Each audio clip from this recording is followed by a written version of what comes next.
देवताल की यात्रा। Journey to Devtal. दोस्तों, आपने सरस्वती नदी के बारे में तो सुना ही होगा।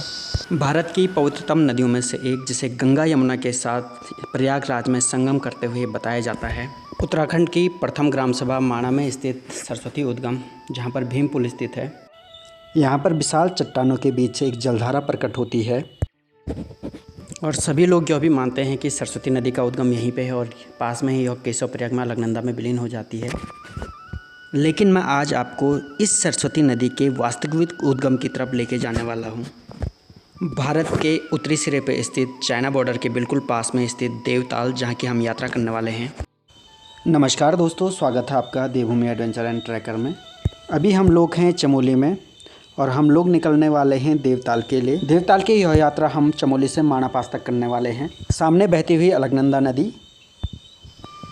माणा पास की यात्रा करने के लिए आपको पहले बद्रीनाथ पहुंचना पड़ेगा, जहां के लिए आपको हरिद्वार और ऋषिकेश से लगातार गाड़ियां मिल जाती हैं। हरिद्वार से बद्रीनाथ 322 किलोमीटर की दूरी पे है और इसे पूरा करने में लगभग 6 से 7 घंटे लग जाते हैं। हम यह यात्रा सितंबर के महीने में कर रहे हैं। चूँकि इस साल बरसात के टाइम पर काफ़ी टूट फूट हुई है, इसलिए रोड की कंडीशन अच्छी नहीं है, तो हमें चमोली से बद्रीनाथ पहुंचने में ही 4 घंटे लग गए। बद्रीनाथ धाम, जिसे भू बैकुंठ कहा जाता है, यह धाम समुद्र तल से 3133 मीटर की ऊंचाई पर स्थित है। इसके अलावा इसे मोक्ष प्रदा और योग सिद्धा नामों से भी जाना जाता है। सुबह का टाइम है और अब हम लोग जा रहे हैं भगवान बद्री विशाल की पूजा करने के लिए। भगवान बद्री विशाल का विशाल भव्य प्रवेश द्वार, जिसे सिंह द्वार भी कहा जाता है, और उसके पीछे स्थित मंदिर एक विहंगम नज़ारा भगवान बद्री विशाल मंदिर का। भगवान बद्री विशाल के दर्शन के उपरांत अब हम निकल गए हैं माणा पास के लिए। सामने माणा से दिखता हुआ भगवान बद्री विशाल की पुरी का विहंगम नज़ारा और इस तरफ को इस घाटी में अलकनंदा नदी का विहंगम नज़ारा। अलकनंदा की इसी घाटी से सतोपंथ का ट्रैक जाता है। हम इस समय बद्रीनाथ से माणा पास तक जाने वाली रोड पे हैं। यह हाईवे नंबर 7 है। भारत के आखिरी सिरे तक सैनिकों की आवाजाही के लिए इस रोड का प्रयोग किया जाता है। पिछले कुछ सालों में यह रोड काफ़ी पक्की और चौड़ी हो गई है। यहीं पास में ही सरस्वती नदी भूमिगत हो जाती है, जो फिर भीमपुल के पास में सरस्वती उद्गम पर प्रकट होती है। सामने देखे सरस्वती नदी को भूमिगत होते हुए एक विशाल प्रवाह झरने के रूप में भूमिगत हो रहा है। कहा जाता है कि पहले सरस्वती नदी भूमिगत नहीं थी। जब महर्षि वेद व्यास महाभारत की रचना कर रहे थे तो गणेश भगवान को लेखन कार्य सौंपा गया था। महर्षि वेद व्यास को सरस्वती नदी की गर्जना के कारण विघ्न हो रहा था। इस वजह से उन्होंने सरस्वती को भूमिगत होने का श्राप दिया। तब से आज तक सरस्वती नदी यहाँ पर भूमिगत ही है। यहाँ से आगे यह घाटी फैल जाती है और इसमें विभिन्न जलधाराएँ आकर के सरस्वती नदी में मिलती हैं। आपको सामने एक और घाटी दिखाई दे रही होगी। यह घाटी मंदिर और माणा पर्वत तक जाती है और इसी के बीच में गुप्तखाल स्थित है, जो कि माणा को मलारी घाटी से जोड़ता है। माणा के पृष्ठभाग में स्थित यह घाटी बहुत ही सुंदर है। प्रकृति प्रेमियों के लिए यह किसी जन्नत से कम नहीं है। इस घाटी में आपको ऊंचे ऊंचे शिखर और उनके बीच में हरे भरे बुग्याल देखने को मिलेंगे।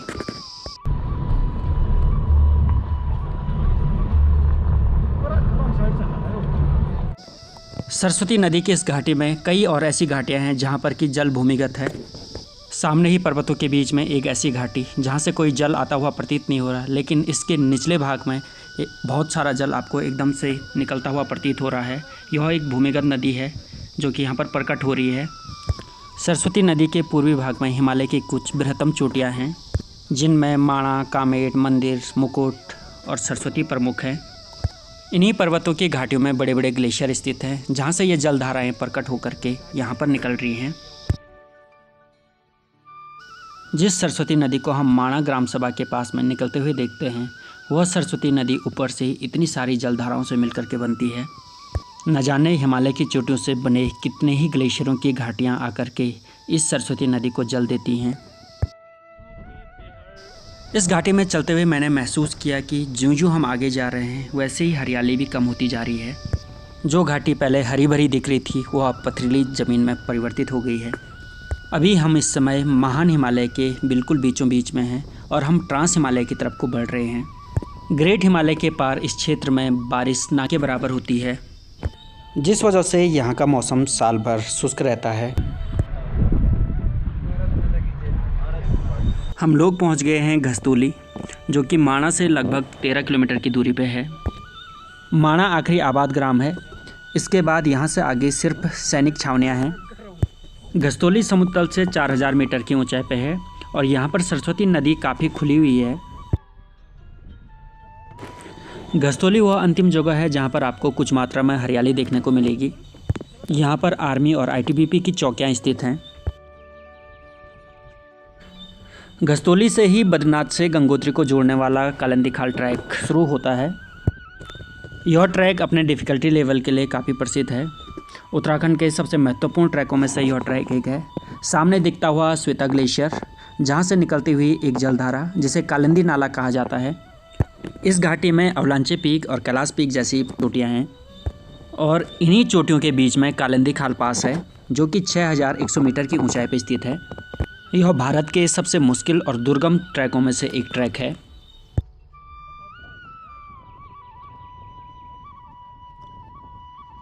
बीआरओ द्वारा बनाई गई भारत के आखिरी सिरे को जोड़ने वाली यह सड़क और उसके दोनों तरफ बिल्कुल खड़े नंगे पहाड़, इन पहाड़ों के बीच में कलकल करती हुई सरस्वती नदी और प्रकृति की इस खूबसूरती का आनंद लेते हुए हम लोग इस समय हम हिमालय के उत्तर में हैं, जहां साल भर में बहुत कम मात्रा में बारिश देखने को मिलती है, जिस वजह से यह जगह किसी ठंडे रेगिस्तान की तरह है। बहुत सारे नदी नाले आकर के सरस्वती नदी में मिलते हैं। सर्दियों में ये नदी नाले जम जाते हैं और ग्लेशियरों में परिवर्तित हो जाते हैं। यद्यपि यह सितंबर का महीना है, इसके बावजूद इस क्षेत्र का तापमान 2-3 डिग्री से ज़्यादा नहीं है। इससे आप अनुमान लगा सकते हो कि सर्दियों के दौरान इस क्षेत्र का तापमान -10 से -20 डिग्री के आसपास पहुंच जाता होगा। यह क्षेत्र तिब्बत से जुड़ा हुआ है, इसलिए तिब्बत की भांति ही यहाँ बर्फीला रेगिस्तान है।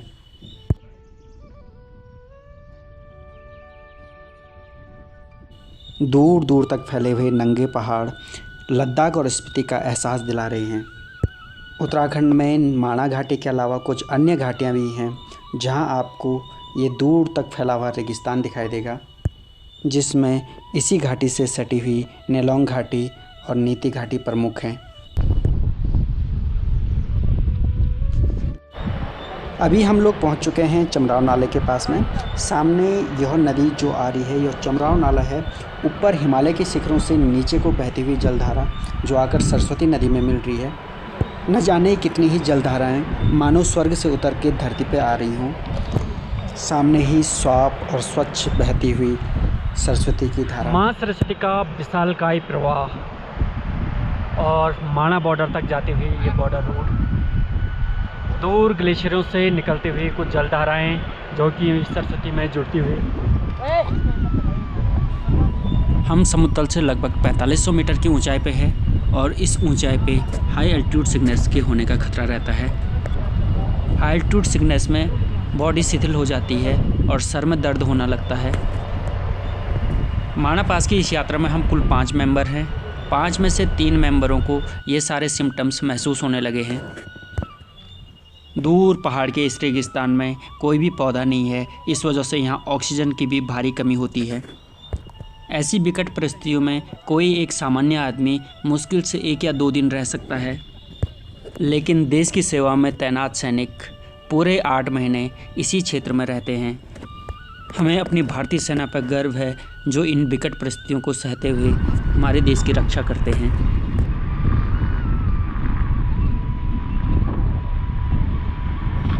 दूर इन पहाड़ों में बर्फ़, मिट्टी और पत्थरों के सिवा और कुछ भी नहीं है, लेकिन यही पहाड़ हमारे देश के रक्षक भी हैं, जो दुश्मनों के साथ साथ उत्तर से आने वाली ठंडी हवाओं को भी रोक के रखते हैं। समुद्र तल से लगभग 5100 मीटर की ऊंचाई पर स्थित ग्यालढूंग, जहां पर भारतीय सेना की अंतिम छावनी है। हम हिमालय के सुदूर उत्तर में हैं। यहाँ से ट्रांस हिमालय के वो सारे ग्लेशियर दिखाई दे रहे हैं जिनसे यह सरस्वती नदी को पानी मिलता है।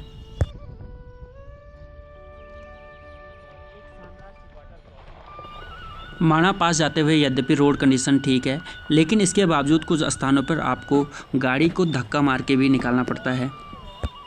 जैसे जैसे हम आगे बढ़ रहे हैं वैसे वैसे पहाड़ भी रेतीले होते जा रहे हैं।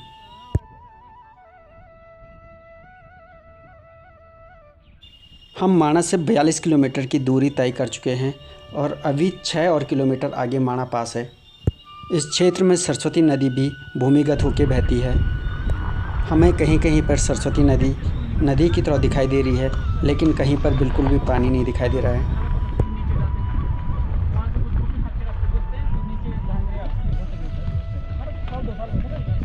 यहाँ से पीछे देखने पे हिमालय के वो विशाल ग्लेशियर दिखाई देते हैं, जिनके बीच में स्थित सरस्वती नदी घाटी से हम आगे होके आए हैं। हम जिस रास्ते पे हैं इसी रास्ते से होकर के कभी किसी ज़माने में भारत तिब्बत के बीच में व्यापार होता था। आज के समय में हम गाड़ी के द्वारा आराम से माणा पास तक पहुंच सकते हैं, लेकिन वो क्या विकट परिस्थितियों में इन रास्तों से होकर करके व्यापार करने के लिए जाते होंगे। इन मुश्किल परिस्थितियों में क्या खाते होंगे और कैसे रहते होंगे। सचमुच में वो लोग कितने कठोर रहे होंगे जो इन रास्तों से होकर व्यापार करते होंगे। मुझे किसी ने बताया था कि माणा से तिब्बत के प्रथम गांव तक पहुंचने में लगभग 9 दिन का वक्त लगता था। इन 9 दिनों में उनका रहना खाना सोना इन्हीं पहाड़ों पे होता था। उस समय के संसाधनों के हिसाब से यह बहुत ही कठिन और विकट परिस्थितियां थीं।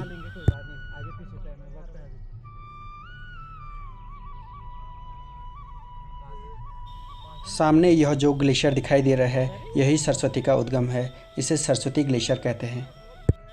इस ग्लेशियर के पीछे जो पहाड़ है यह भारत का आखिरी सिरा है। देवताल से लगभग 2 किलोमीटर पहले हमारी गाड़ी फंस गई है। 2-2.5 घंटे के अथक प्रयास के बाद भी जब हमें कुछ हासिल नहीं हुआ तो इसके बाद हम लोग अब आगे पैदल ही जाने वाले हैं। हम लोग निकल गए हैं देवताल के लिए। अब यहाँ से पैदल ही हमें आगे जाना होगा।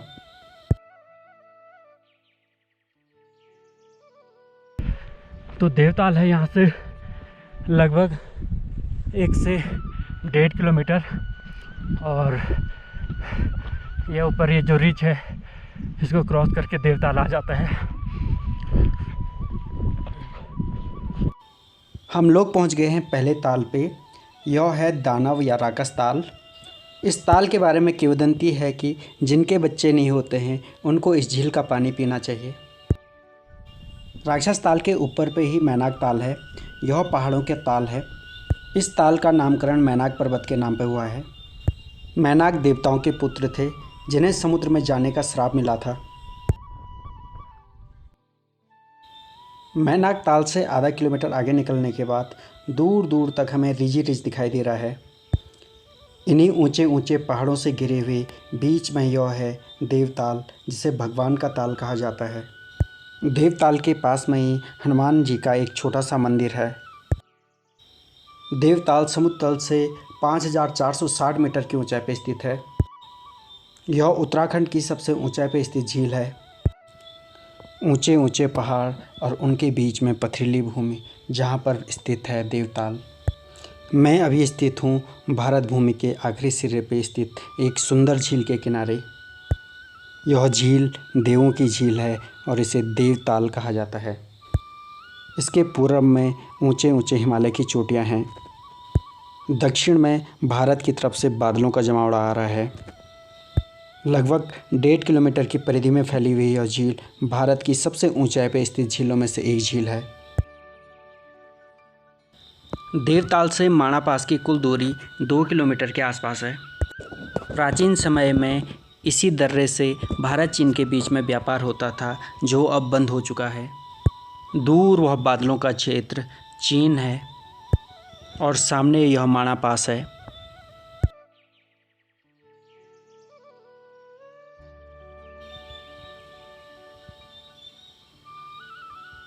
दूर दूर तक दिखाई देते हुए बर्फीले पहाड़ और इन बर्फीले पहाड़ों के बीच में एक और हिमालयन झील जिसे कहते हैं परिताल। देवताल से लगभग 1 किलोमीटर की दूरी पर स्थित यह परिताल, जो कि इंद्रासन के बिल्कुल सामने स्थित है, इसे परियों की झील कहा जाता है और इसके पृष्ठ में स्थित इस ग्लेशियर को इंद्रासन कहा जाता है। यह है परिताल और इसके सामने वो देखिए, वो दिखाई दे रही है देवताल। दोनों एक दूसरे से 1 किलोमीटर की दूरी पे स्थित हैं।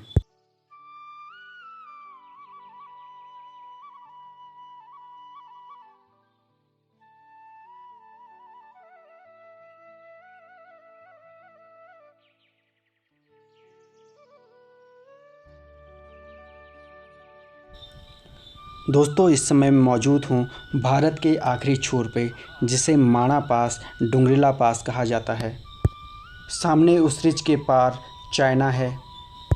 माणा दर्रा भारत और तिब्बत को आपस में जोड़ता है। इस दर्रे के आसपास बहुत सारी झीलें हैं जिनका दीदार मैं आपको करा रहा हूँ।